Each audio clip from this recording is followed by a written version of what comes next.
Aeschylus's Agamemnon is the first in a sequence of 3 plays that survives in entirety from antiquity. As I mentioned early when we talked about tragedy, tragedies came across in antiquity in groups of 3. You would go and watch a trilogy being performed, and there'd be plays at the beginning and end of that in different genres. But the tragedy itself came in 3 parts. And from antiquity, the pieces that survive, only one of them has all 3 parts in place, and this is the Oresteia altogether. We're reading 2 of the 3 parts of this play, the first and last, and I wanted to give you a sense of what happens in the middle, the Libation Bearers, and if any of you all want to read it on your own, please do. In the center of the story, Orestes takes action. He moves into this place that leaves him in the sad state that he's in at the beginning of the last play of the trilogy, as we'll see when we turn there. In the Libation Bearers, the second installment, we have this new generation then of Orestes and Electra that are going to be infected by this miasma. We talked about the floating around nasty kind of curse that is stuck inside this family and what's going to happen to it. At each turn, people engaged in the action try to make the curse go away. Remember, Clytemnestra thought that by doing away with her husband, justice was now done and the end was here, and we finally had done right by the world, but things get a little bit ugly. Now she's going to face retribution from her own son Orestes. We see here a beautiful depiction on a piece of ancient pottery with Orestes and Electra on either side of a pillar there representing the tomb of their father, and Orestes' friend Pylades next to him. The 3 of them are engaged in the action that winds up in Clytemnestra's death. The play is, again, sparse and spare in its action, just as all these ancient tragedies are. Orestes returns to Argos. He's been away. He and Electra get together then and decide to kill Clytemnestra and Aegisthus.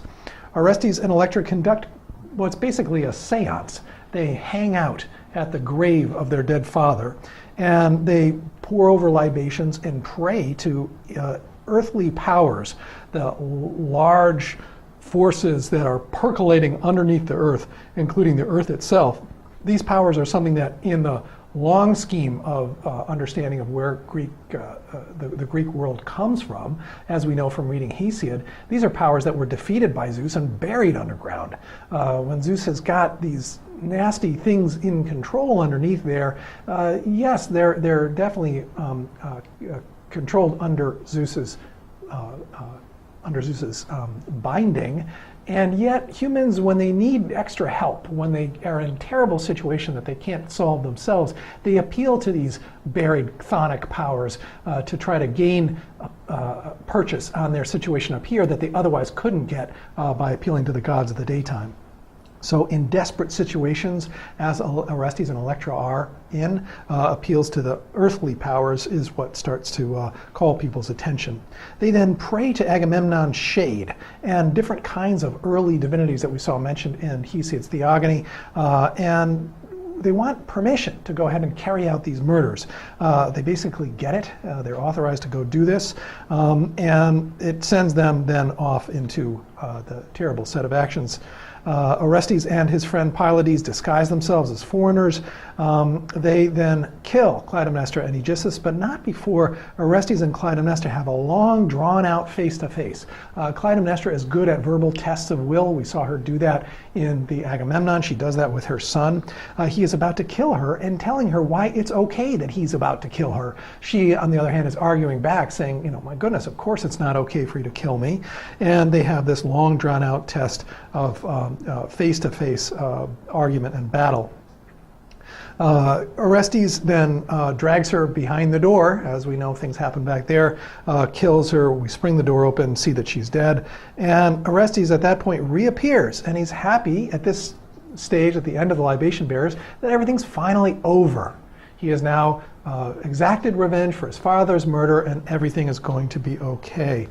But we would probably by now surmise that's not the case.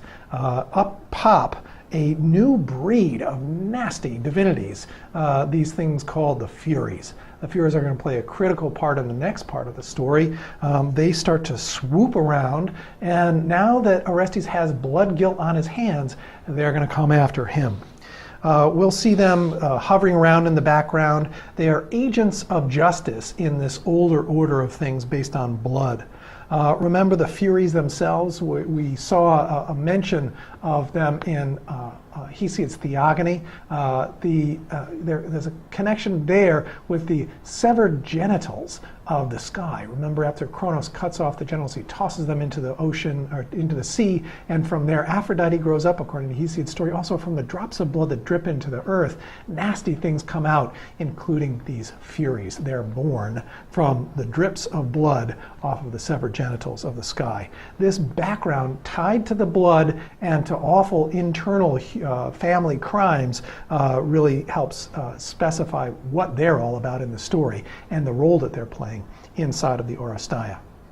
They're like blood-scenting hounds. They're just going to pursue a criminal as long as they smell blood guilt on that person's hands, and they'll pursue the criminal relentlessly. There are no exceptions to the rules that they obey. There's no room for persuasion. The punishment is fixed, and it's absolutely not something that someone could talk themselves out of in some kind of longer story.